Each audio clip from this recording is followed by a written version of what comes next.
आदाब नाजरीन, मैं हूँ रियाज चौधरी और आप देख रहे हैं दी वर्ल्ड रिलेशन। और इस वक्त की लाइव नशरियात प्रोग्राम में हमारे साथ मेहमान जुड़ चुके हैं। मीर शाहिद सलीम साहब सीनियर जर्नलिस्ट है।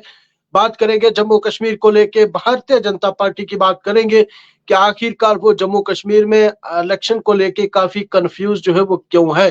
क्योंकि अभी जो राजौरी अनंतनाग कंस्टिट्यूंसी, फिर उसके बाद सेंट्रल कश्मीर के साथ साथ बारामूला और लद्दाख के अंदर भी जो है वो सूरत हाल कुछ इस तरह से बनी हुई है, और जिसमें हम बाज़ाब्ता तौर पे कह सकते हैं कि भारतीय जनता पार्टी वाज़ेह तौर पे ना ही तो किसी के साथ स्टेज शेयर करने के लिए तैयार है और ना ही ओपन कैंपेन कर रही है। हालांकि मुख्तलिफ जो ऑर्डर है, जो लेटर पैड के जरिए नाम जो है वो भेजे जा रहे हैं कि जनाब ये लोग जो है वो कैंपेन करेंगे, बात करेंगे लोगों के साथ, तो इसी के ऊपर जो है वो तबसरा करेंगे। शायद साहब, वक्त देने के लिए शुक्रिया। कैसे देखते हैं ये जो अभी जम्मू कश्मीर में बीजेपी की सूरत हाल है, और इसमें खुलकर तो ये सामने है ही नहीं है। बहुत बहुत शुक्रिया रियाज साहब। इंडिया की सबसे बड़ी, बल्कि दुनिया की सबसे बड़ी पॉलिटिकल जमात कहलाने वाली, आज उसका जम्मू कश्मीर में कोई एड्रेस नहीं मिल रहा है। एड्रेस इसलिए कह रहा हूं कि कल से हमारे कई कोलीग्स जो जर्नलिस्ट हैं, उन्होंने तकरीबन 1.5 दर्जन बीजेपी के प्रवक्ता या तर्जमान से राब्ता किया कि BJP is in a state of chaos and confusion. The most confuse जमात इस वक्त जम्मू कश्मीर में अगर कोई है तो वो भारतीय जनता पार्टी है, कि इस पर वो अपना स्पष्टीकरण दें। हैरान, आपको जानकर हैरानी होगी कि हर शख्स टाल मटोल से काम ले रहा। हर शख्स, मुझे बताइए कि जो जमात जिसने यहाँ पे 370 का कला कमा करके पूरे मुल्क में जश्न मना रही है, और उसको सूझ नहीं पा रहा है कि वो कहां से शुरू करे और आगे कैसे बढ़े। और आपने सही कहा कि स्टार कैंपेनर्स की लिस्ट आ गई है, लेकिन कैंपेन किसके हक में करनी है ये पता नहीं है, ये कोई बता नहीं रहा है। और भारतीय जनता पार्टी जो पिछले 5 वर्षों से ये यहाँ पे परिवारवाद, यहाँ पे डायनेस्टिक पॉलिटिक्स के खिलाफ भाषण देती रही है, इलेक्शन कैंपेन करती रही है कि डायनेस्टिक पॉलिटिक्स ने जम्मू कश्मीर को तबाह किया, और उसके बाद जब इलेक्शन लड़ने का वक्त आया तो भारतीय जनता पार्टी ने यह कहा कि अभी हम कमल खिलाने के लिए हमें कोई जल्दी नहीं है, जब आपका प्यार मिलेगा। वो उन्होंने तस्लीम किया हार के अभी जम्मू कश्मीर, खासतौर पर कश्मीर के लोगों का प्यार इनको नहीं मिला। उसके बाद यहाँ पे इस जमात के वजीर दाखिला, जो यहाँ के चाणक्य भी इस जमात के समझे जाते हैं, वो जम्मू के पलोड़ा में ऐलान करते हैं कि आपने पीडीपी, कांग्रेस और एनसी को छोड़कर जिसको चाहो उसको वोट करो। तो गोया लोगों को लगा कि जो उनकी गोदी जमाते हैं ये उनके हक में एक वाज़ेह ऐलान था। लेकिन उसके बाद आप अपनी कॉन्स्टिट्यूंसी को लीजिए रियाज साहब, जिस कॉन्स्टिट्यूंसी को इन्होंने बड़ा अननेचुरल तरीके से कारवोट किया, कहां से उठा के लाया, अनंतनाग को और पहलगाम को राजौरी पहुंचाया ताकि इस पे इलेक्शन लड़े। और उस पर मैं आपको इनके कंफ्यूजन की बात बता रहा हूं। यानी इतनी बड़ी जमात जो 400 पार का नारा लगाती है, पहले रविंद्र राणा जो ऐलान करते हैं गड्डी जावे पुंछ राजौरी, मैं चक्का चोरी चोरी ऐलान किया कि मैं आ रहा हूं, फिर डर गए। एजेंसीज ने कहा सरकारी और गैर सरकारी हार जाओगे, क्या मुंह दिखाओगे। फिर गुलाम नबी आजाद की हमायत में आ खड़े हुए कि उसको सपोर्ट करो, जब उनको भी मुंह की खानी पड़ी। फिर एजाज असद का नाम लिया गया। यानी देखिए आप उसके बाद, और अब जो है कुछ दिनों से जो है बल्ले की सपोर्ट में उतर आए हैं। और आपको मैं खास बात बता दूं, मीर साहब बल्ले की सपोर्ट में तो आए, स्टेज तो शेयर नहीं हो रहा है, बंद कमरों के अंदर इनकी मीटिंग्स तो हो रही है, लेकिन सामने अवाम के नहीं है। आप कह रहे हैं ना, इनकी मैं बात करूं कि खूब पर्दा है कि चिलमन से लगे बैठे हैं। आप कहते हैं बंद कमरों में हो रहा, खूब पर्दा है कि चिलमन से लगे बैठे हैं, साफ छुपते भी नहीं, साफ छुपते भी नहीं, सामने आते भी नहीं। यार ये कहां की हिपोक्रेसी है, ये कहां की हिपोक्रेसी है। आपने यहाँ के एक बड़ा leader farmer MLC supreme court में कहता कि घर घर में बल्ला नजर आना चाहिए, ये बल्ला जो है हमारी पहचान है, ये बल्ला हमारा निशान है। और फिर उसके 2 रोज बाद भारतीय वजीर दाखिला को दिल्ली में नामा निगारों ने पूछा कि कश्मीर में आपकी क्या स्ट्रेटेजी है। वो कहते हैं कि अभी हमने डिसाइड नहीं किया, हम किसकी सपोर्ट में जा रहे हैं, अभी हमने डिसाइड नहीं किया। और आपके राजौरी पूंछ के ओहदेदार जो है बल्ले की कंपेन कर रहे हैं। यानी कंफ्यूजन देखिए यार, हो क्या क्या इनको यार।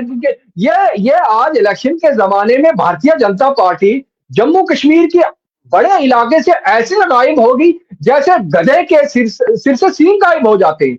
अच्छा, कल का बयान देखिए आप, यहाँ के रियासती सदर रविंद्र राणा का एक कश्मीर में एक इंटरव्यू है, खातून इंटरव्यू कर रही है और रविंद्र राणा ने अपने पेज पे शेयर किया, मैं किसी और का हवाला नहीं दे रहा हूं।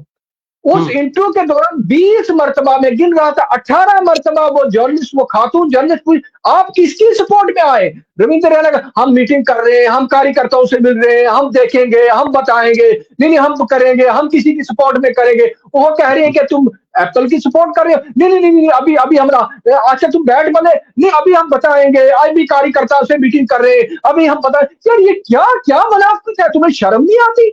और तुम लोग जिसने रियासत को तबाह किया, और आज अगर इस इलेक्शन को एक साजिश के तहत इन्होंने डेफर न किया होता, अगर मौका, तो कल 7 तारीख है, कल वोटिंग होनी थी, है ना जी? कल वोटिंग का दिन है ना जी हमारा एक तरह से, और कल वोटिंग का दिन है, और आज रविंद्र राणा का इंटरव्यू आ रहा है, वो कह रहे हैं कि अभी हमने डिसाइड नहीं किया।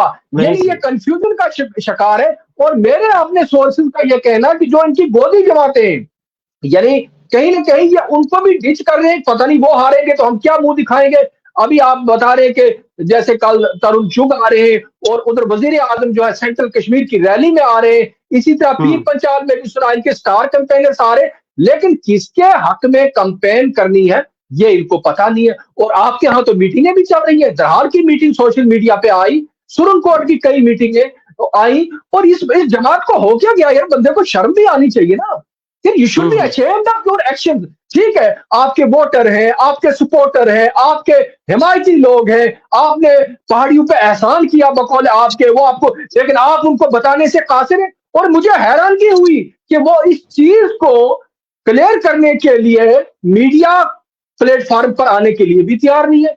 मुझे बताइए ये क्या हिपोक्रेसी है? The most confused party at present in Jammu Kashmir अगर कोई है तो वो है भारतीय जनता पार्टी। और ये जो 2 नफरी, 4 नफरी, 10 नफरी जमातें होती ना, उनका भी एक एजेंडा है कि हम किसकी सपोर्ट कर रहे हैं। और मैं आपको खास बताऊं, हमारे कई कश्मीरी पंडित वोटर्स जो इनकी कोर कंस्टिट्यूंसी है, उनको देखा आपस में लड़ते झगड़ते हो, यार किसकी, अल्ताफ बुखारी की करनी है, गुलाम नबी आजाद की करनी है, किसकी सपोर्ट करनी है? तो भारतीय। और रविंद्र राणा साहब, रविंद्र राणा साहब बारामूला का दौरा कर रहे हैं और इलेक्शन मुहिम चला रहे हैं, सपोर्ट किसकी कर रहे हैं वो बता नहीं रहे। प्लीज, लेकिन यहाँ पे सवाल है, कुछ सियासी जमातों की जानिब से ये कहा जा रहा है कि प्रॉक्सी कैंडिडेट बीजेपी की जानिब से खड़ा किया गया है, लेकिन अंदरूनी हमायत किसी और की है। ये सियासी जमातों के तकरीर में देखा गया है। बिल्कुल जनाब, अगर कल का वो इंटरव्यू, ये जो हमारा इंटरव्यू, हमारी बात सुनने वाले, गुफ्तगू सुनने वाले, वो रविंद्र राणा के पेज पे जाएं, और वो उनको कह रही है क्या एप्पल की यानी पीपल्स कॉन्फ्रेंस की करेंगे या बैट, उन्होंने कहा कोई और भी हो सकता है। तो फिर उन्होंने पूछा क्या हाल और कलम, तो कहा नहीं इनको छोड़कर कोई और भी हो सकता है, यानी उन्होंने कहा किसी और की भी तलाश में है। तो शायद मुझे लगता है कि यह कहीं खिचड़ी पक रही है, मे भी एनसी भी हो सकती है, कुछ तलाश वाला जैसे जिक्र कर रहे हैं, ये तलाश वाला जैसे जिक्र कर रहे हैं, 25 से आगे तो नहीं जाने वाले। नहीं, मुझे लगता है कि वो तो बहुत बड़ा। मुझे बताओ रियाज साहब, मैं आपके चैनल की वसाफत से एक बात कहना चाहता हूं। 2019 में जब इलेक्शन हुए थे ना, यहाँ पे इंडिपेंडेंट सर्वेज ने इलेक्शन कमीशन ऑफ इंडिया को बताया था कि 50% लोगों का इलेक्शन कमीशन ऑफ इंडिया पे एतमाद है, क्रेडिबिलिटी जो है। और आज आजाद सर्वे ये बता रहा, आजादाना इंडिपेंडेंट सर्वेज वो बता रहे हैं कि आज की तारीख में 28% जो है वो घट के 28% हो गई है। 28% यानी क्रेडिबिलिटी। ये सर्वे जो इंडिपेंडेंट सर्वे जो पोल सर्वे करते हैं, वो कह रहे हैं कि सिर्फ 28%, 100 में से 28 लोग जो है भारतीय इलेक्शन कमीशन को एक क्रेडिबल मानते हैं, उस पर एतमाद। आप कह रहे हैं कि फिर आगे धक्का देंगे, फिर तो एक तमाशा बना देंगे। यार इतना तमाशा तो न करो हमारे साथ, कितना हमारे जख्मों की नमकपाशी। और वो पहाड़ी नेता, उनके लिए मेरा मैसेज है, यार तुम किसके साथ खड़े हो? तुम बल्ला पकड़ते हो तो पीछे से खींच दिए, नहीं अभी बल्ला नहीं पकड़ना।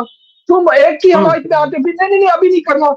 वो बेचारे खुद परेशान है, उन्होंने मीटिंगें तक कर दी है और पीछे से लगाम खींच दी गई है। आपका जो है रियासती सदर वो कश्मीर के बारामूला के बागों में बाहर है, लुत्फ ले रहा, लेकिन पूछ रहे मैं किसकी हमायत में घूम रहे। कहा मैं इलेक्शन कैंपेन पे हूं, तुम हमायत किस जमात की कर रहे हो वो बता नहीं रहे। बताइए मुझे ये कौन सी पॉलिटिक्स है यार? ये इज नथिंग बट हिपोक्रेसी। चले, एक सवाल है हमारे नाजरीन की जानिब से मैं करूंगा। गुलजार कोहली साहब लिख रहे हैं कि पुंछ रजौरी का वोट जो है वो नेशनल कॉन्फ्रेंस के मियां अल्ताफ साहब को मिलेगा, मियां अल्ताफ साहब को मिलेगा। उनका ये कहना है कि नेशनल कॉन्फ्रेंस को वोट नहीं डाल रहे हैं हम, लेकिन हमारा वोट जो है वो मियां अल्ताफ को होगा। तो क्या जिस तरह से ये लोगों की रिजेंटमेंट सामने आ रही है कि हम जमात को सपोर्ट नहीं कर रहे हैं, कैंडिडेट को कर रहे हैं, तो इसमें भी कुछ तजब्जब है क्या? इससे भी कुछ नुकसान हो सकते हैं या कुछ इसके ऊपर रोशनी डालेंगे? इसमें बहुत बड़ा तजाद है। जो शख्स एक जमात को, उसकी आइडियोलॉजी को, जो उस फारूक अब्दुल्ला को रिप्रेजेंट करता है, जो कहता है, मुझे नहीं कहना चाहिए कि गुज्जर 500-500 पे बिकते हैं, वो उनका हाँ नुमाइंदा है।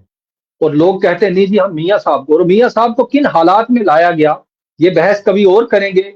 और मुझे नहीं जी लगता जी। कि मियां साहब को जिन हालात में बली का बकरा बनाया गया और जबरन लाया गया, और उमर अब्दुल्ला ने बहुत बड़ा खिलवाड़ किया पीएचडी के साथ, और मुझे नहीं लगता कि कौम उनको माफ करेगी। जब वक्त आया था जम्मू कश्मीर के हकूक के लिए लड़ने का, उन्होंने पीएचडी को पाश पाश करके एक बड़ी जमात को, एक उसके वजूद को मानने से इनकार कर दिया। मुझे बताइए ये कहां की आपकी सियासी फहमो फरासत है? ये कहां की? क्योंकि वो चाहते हैं, और फिर आप आगे बढ़कर फिर उमर अब्दुल्ला कहता है कि पीडीपी जो बीजेपी का टैग लगा देते। यानी उमर अब्दुल्ला मियां ये चाहते हैं कि जो भी जमात एनसी के खिलाफ इलेक्शन लड़ेगी वो बीजेपी की है, यानी वो इक्तदार पर उनकी मनाफली रहे। तो मुझे नहीं लगता कि एनसी जो है, एनसी बड़ी फिशी गेम खेल रही है, एनसी जो है बड़ी गंदी गेम खेल रही है, और लोगों को एनसी के अज़ाइम को समझना चाहिए। और जो आपके, जिनको कायदे सानी आप कहते हैं, उन्होंने हाल ही में 10 दिन पहले कहा कि मेरे खिड़कियां और दरवाजे एनडीए के लिए खुले हैं। ठीक है जी, उन्होंने ऐलान किया है। तो मुझे नहीं लगता, और आज जो अच्छा, बीजेपी ये कंफ्यूजन का शिकार है, मीर साहब, तो मीर साहब, ये मुद्दे जो पे लोग कह आपने रहे हैं कि मियां साहब के लिए है, बिल्कुल नहीं, ऐसा नहीं है। और मियां साहब बड़ा ही एक शरीफुल नफ्स इंसान है, उसको खुदा रहा ये मत कहिए आप जी। आपने आपने जैसे कहा कि एनडीए के लिए दरवाजे खुले हैं, जो फारूक अब्दुल्ला साहब का बयान आया था कि हम जा सकते हैं, एनडीए के साथ बात कर सकते हैं, ये उन्होंने वजीर आजम और वजीर दाखिला के लिए भी कहा था कि अगर वो हमारे साथ बात करते हैं। तो जिस तरह से रविंद्र रैना साहब, हालांकि ये पर्दे के ऊपर आके बात नहीं कर रहे हैं, वो ये भी कर रहे हैं कि हम ढूंढ रहे हैं किसको सपोर्ट करनी है, हम बात कर रहे हैं किसको सपोर्ट करनी है, स्टेज शेयर जो है वो नहीं हो रहा है। तो कहीं ना कहीं ये उधर तो नहीं जा रहा है, टैग तो नहीं लग रहा है कहीं, जैसे फारूक अब्दुल्ला नहीं, साहब का बिल्कुल पहला बयान आया था। बिल्कुल बिल्कुल, समथिंग इज बीइंग कुक्ड। और यह है कि यहाँ की गोदी जमातें भी डिच महसूस कर रही हैं। अल्ताफ बुखारी को भी पता चल ही जाएगा आने वाले वक्त में। और हम्म सज्जाद लोन, और एक खास बात मैं आपको बताऊं, सज्जाद लोन जो इनकी गोदी जमात है, कल का इंटरव्यू देखिए, वो बीजेपी को क्या क्या खरी खरी सुना रहा। वो अपने आप को बीजेपी का टैग तक लगाना नहीं चाहता, और मैंने सुना है, मेरी इंफॉर्मेशन गलत है, यानी हम्म मुझे ये कहा गया किसी ने कि सज्जाद लोन ने यह कहा कि भारतीय जनता पार्टी के star campaigners are not acceptable, won't be allowed in my rally. ये सज्जाद लोन का कहना है, ठीक है जी। हम्म। और ये मुझे किसी ने गलत, मेरे सोर्सेज के, जर्नलिस्ट के सोर्सेज होते हैं। और नहीं नहीं, ये भी बिल्कुल। कहा कि रविंद्र रैना से भी उन्होंने, क्योंकि उनको पता है कि भारतीय जनता पार्टी जो जम्मू कश्मीर की एक दुश्मन जमात रही है, उनके साथ ताल्लुकात इस्तवार करने से हमें जो है बहुत बड़ा नुकसान हो सकता है, हमें उसकी कीमत चुकानी पड़ सकती है। और ये तो हिमायत देने के लिए तैयार है सज्जाद लोन ने, कम से कम। हाँ, अल्ताफ बुखारी तो खुल के कहता है, क्योंकि अल्ताफ बुखारी की जमात ऐसे हालात में मार्जे वजूद में आई जब जम्मू कश्मीर पे बुलडोजर चलाया जा रहा था, और इनको दिल्ली तलब करके एक अदद जमात बना के दी, कहा जी हम जो है इस असेंबली को बहाल करके तुम्हें वजीर आला बना लेंगे। और इन्होंने सारे फॉर्मर मिनिस्टर्स और एमएलसी वगैरह को, वरना अल्ताफ बुखारी को कोई बहुत बड़ी सियासी शख्सियत नहीं है। अगर आप सियासी तकाबल करें तो सज्जाद लोन उनसे कहीं आगे हैं, अगर आप देखिएगा सियासी बसीरत किस चीज का नाम है। लेकिन उनको ये बताया गया था कि इसीलिए जो सारे, क्योंकि हमारे सियासतदान हमेशा ग्रीनर पास्चर्स की तलाश में रहते, तो वो उनके साथ दिल्ली चले गए। तो ना वो सस्पेंडेड एनिमेशन असेंबली को बहाल किया गया, ना इनको हुक्मरानी मिली। अब ये कह रहे हैं यार खुदारा हमारी अब मदद करो, हमें एक आध सीट मिल जाए ताकि हमारा भरम रह जाए। तो ये सारा कुछ पक रहा है जी। बहरहाल भारतीय जनता अच्छा, पार्टी का जिस जो टॉपिक पे कंफ्यूजन, जी जी जिस टॉपिक जी पे जी आप बात कर रहे हैं उसमें मैं आखिर में जानना चाहूंगा, क्या ये इस जी। तजब्जब से निकल जाएंगे? ये कुछ आने वाले वक्त में लग सकता है 25 से पहले पहले कुछ फाइनल हो जाएगा?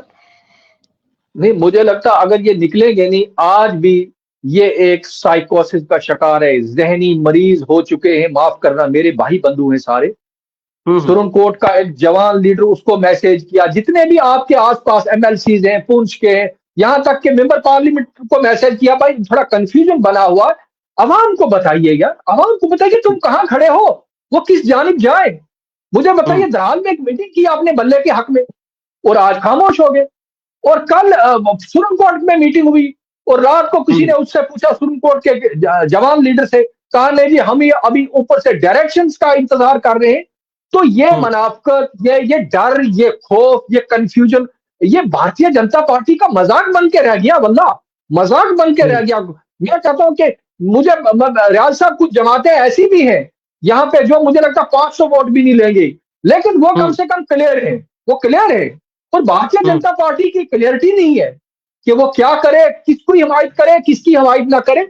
तो ये मुझे लगता है कि ये बहुत बड़ी नाकामी है इनकी, बहुत बड़ा कंफ्यूजन है। और उन वर्कर्स और उन लोगों के लिए जिन्होंने भारतीय जनता पार्टी को ज्वाइन करके कहा था हम बड़े, बहुत बड़ा पता नहीं क्या फतह कर दिया, वो इस वक्त बड़े, उनसे लोग पूछ रहे हैं पर बताओ जी क्या, नहीं जी बताएंगे, और कब बताओगे बदबख्तों, 7 तारीख कल तो हमने वोट डालने थे। ये अलग बात है, तुमने मैनिपुलेट किया, इलेक्शन कमीशन से तुमने पीछे करवा दिया, अब बताओ यार, बताओ, लोग कम से कम माइंड बनाए। इसलिए मुझे लगता है कि कुछ और भी मैं आपको बताऊं, जो लोग इस वक्त पहाड़ी काज के नाम से हमारे राजौरी पुंछ के पहाड़ियों को वर्गला रहे हैं, मैं ये कहूंगा किसी मखसूस जमात की हमायत कर, तो वो भी किसी ना किसी तरीके से उसी नेशनल कॉन्फ्रेंस की हमायत कर रहे हैं, जिस नेशनल कॉन्फ्रेंस पर आप तरह तरह के इल्जाम लगाते हैं। तो इस वक्त जो है पहाड़ियों को करना था, ये मीर साहब ये कंक्लूड करना था, लेकिन आपने कहा कि लोगों को वर्गला रहे हैं, लेकिन क्या जमहूरियत में ऐसा होना चाहिए, एहसान का बदला एहसान? बिल्कुल नहीं होना चाहिए। और जो पीपल्स रिप्रेजेंटेशन एक्ट है, जो आपका ज़ाब्ता इखलाक है, जिसको आप कोड ऑफ कंडक्ट कहते हैं, उसमें आप अवाम को, ये डिक्टेटरशिप नहीं है जनाब, अगरचे अमली तौर पर डिक्टेटरशिप ही है कि आप कहेंगे जी हमने ये कर दिया तो आप ये कीजिए, ऐसा नहीं होता। हाँ, अंडरस्टैंडिंग होती है, और घर घर जाकर वो कहते हैं कि हमें एसटी मिल गई, जो अभी सब जुडिस है, मेरी नजर में वो कहाँ अटकी हुई है, वो फंसी हुई है, कुछ भी हो सकता है, कुछ भी हो सकता है। और कुछ लोग ये भी कहते हैं, मैं आपको ये बताऊं, हालांकि मुझे पूरी उम्मीद है शायद वो कोर्ट में ना अटके, हमारे कुछ लोग आपको ये दलील देते हैं ना एसटी के हवाले से कि पार्लियामेंट की ब्रूड मेजॉरिटी ने पास किया हुआ एक्ट कभी भी स्टे नहीं हो सकता। ये इलेक्टोरल बॉन्ड भाई मेरे किसने बनाया था? ये भी पार्लियामेंट ने बनाया था, वो सुप्रीम कोर्ट ने उछाल के फेंक दिया इसको। या इसके अलावा जो मणिपुर में वो कानून बनाया था वहां पे नागा और कुकी के दरमियान, उसको भी वहां पे स्टे हो गया। यानी मैं ये नहीं कहता हूं कि खुदा ने खास्ता कि मैं कोई अप्रीहेंशन जाहिर कर रहा हूं कि जो आपको एसटी के नाम पे नीलम परी मिली थी, हालांकि स्टेटिस्टिक्स देखें तो बहुत बड़ा नुकसान हुआ है, बहुत बड़ा आपके आरबीआई, एएलसी वगैरह वगैरह जाकर, चलिए ठीक है, अगर अचीव हुआ, एक जदोजहद थी, एक सारा कुछ था, लेकिन फिर आप उसको जो है उसको कहेंगे कि इसके इवज हमें वोट दीजिए, तो वो कोड ऑफ कंडक्ट की खुली खिलाफ वर्जी है। उसमें नोटिस लिया जाना चाहिए, जहां भी इस चीज को जो किया जाए, जहां भी इस चीज को रेफर किया जाए, मुझे लगता है कि रिटर्निंग ऑफिसर को नोटिस लेना चाहिए। आप कोई भी अपनी मराहत जो है वोट के इवज जो है वो लोग उसे नहीं मांग सकेंगे, इसके इवज हमें वोट दीजिए। चले, बहुत शुक्रिया। हमारे साथ मीर शाहिद सलीम साहब थे, सीनियर सहाफी है, और हमारा ये एक तज्जिया जो है वो जम्मू कश्मीर में चल रहा था भारतीय जनता पार्टी की वाजिया। जी मीर साहब, मैं आपके चैनल के तवसत से ये गुजारिश करना चाहता हूँ भारतीय जनता पार्टी के तमाम प्रवक्ताओं से, तमाम तर्जमानों से, क्या हमें अब ऐलान गुमशुदगी करना पड़ेगा भाई तुम कहाँ खो गए हो? यार आओ, अपनी पोजीशन एक्सप्लेन करो ना, आपको करनी चाहिए। आपने कल देखा चल्ला चलता हुआ, बैठ चलता हुआ, और कल का बयान रविंद्र रैना कहता नहीं जी, नहीं, अभी हमने फैसला ही नहीं किया। तो कम से कम अवाम को अपने कंफ्यूजन में मुब्तला किया है, आप सामने आइए और ऐसे गायब मत हो जाइए डरपोकों की तरह, आइए लोगों को अपनी पोजीशन वाज़ा कीजिए ताकि लोग को माइंड बनाए और लोग आगे चले।